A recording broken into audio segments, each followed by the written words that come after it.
भारत जोड़ो न्याय यात्रा के क्रम में राहुल गांधी रोरकेला और राजगांगपुर का दौरा किया। राहुल गांधी ने अपने वक्तव्य में कहा कि भाजपा और बीजेपी एक ही है जो देश के संसाधनों को लूटने में लगे हैं। उन्होंने कहा कि भाजपा ने 30 अरब पतियों के हाथों देश को बेच दिया है। देश में बेरोजगारी बढ़ती जा रही है। उड़ीसा के युवा रोजगार की तलाश में बाहर पलायन कर रहे हैं। राजगांगपुर में सारांश दैनिक के संपादक रामप्रवेश चौधरी के प्रश्नों का जवाब देते हुए कांग्रेस विधायक ने कहा कि कांग्रेस मजबूत हो रही है।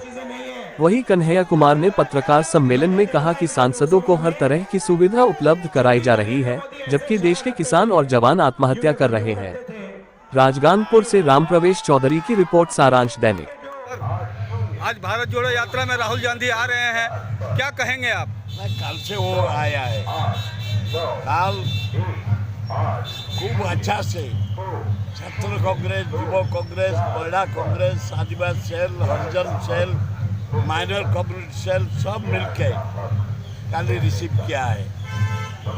आज भी वो मीटिंग करता है, रोड शो करता है, पैदल यात्रा करता है। क्या लगता है आपका उड़ीसा में बदलाव आएगा? उड़ीसा में एकदम बदल जाएगा। कांग्रेस का हालत खूब अच्छा है। अभी जहाँ देखेगा छात्र कांग्रेस, युवा कांग्रेस, महिला कांग्रेस दरदाम के लिए, बेकार समस्या के लिए, आईन श्रृंखला के लिए बीजेपी एक है, उसको हटाएंगे, कांग्रेस को लाएंगे। राहुल गांधी प्राइम मिनिस्टर करेंगे, यहाँ शरद पटनायक को मुख्यमंत्री करेंगे उड़ीसा में। अरे हो ना नहीं, रेडी। सुरक्षा नहीं मिलेगी, मतलब इस देश के सांसद को पेंशन मिलेगा, आवास मिलेगा, टेलीफोन का बिल मिलेगा, हवाई जहाज ट्रेन पर चढ़ने का किराया मिलेगा, लेकिन इस देश के जो आम नौजवान हैं, आम परिवार के नौजवान हैं, उनको नौकरियां नहीं मिलेगी।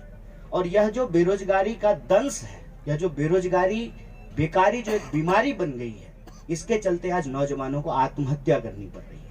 आप जानते हैं कि 1 घंटे से भी कम समय में एक नौजवान देश के किसी न किसी कोने में आत्महत्या कर लेता है। अब यह आंकड़ा 2 हो चुका है।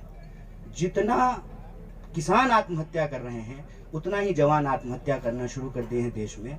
ये हमारे लिए चिंताजनक बात है। इसीलिए मैं आप सबके माध्यम से यह सवाल उठा रहा हूं कि अगर इस देश के गृह मंत्री के बेटा को बीसीसीआई का सेक्रेटरी बनाया जा सकता है, मतलब गृह मंत्री का बेटा बनेगा बीसीसीआई का सेक्रेटरी और देश के नौजवानों को मिलेगी 4 साल की ठेके वाली नौकरी।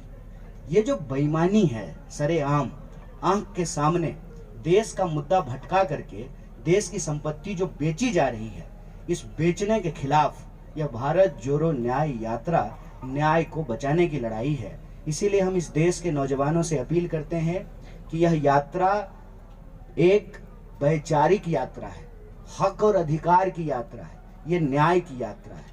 अगर आप महसूस करते हैं कि आपको आपकी योग्यता के हिसाब से काम नहीं मिल रहा है, क्योंकि आपके परिवार के लोग राजनीति में नहीं हैं, आपके परिवार के लोग प्रधानमंत्री के दोस्त नहीं हैं, तो आपको अपने हक और अधिकार के लिए संघर्ष करना पड़ेगा। और इस भारत जोड़ो न्याय यात्रा से जुड़ करके आपको भारत जोड़ो न्याय यात्रा में शामिल होना चाहिए और देश में अन्याय के खिलाफ न्याय योद्धा बनना चाहिए। बेकारी से आत्महत्या की जरूरत नहीं है, बेकारी के खिलाफ संघर्ष करने की जरूरत है और देश की अर्थव्यवस्था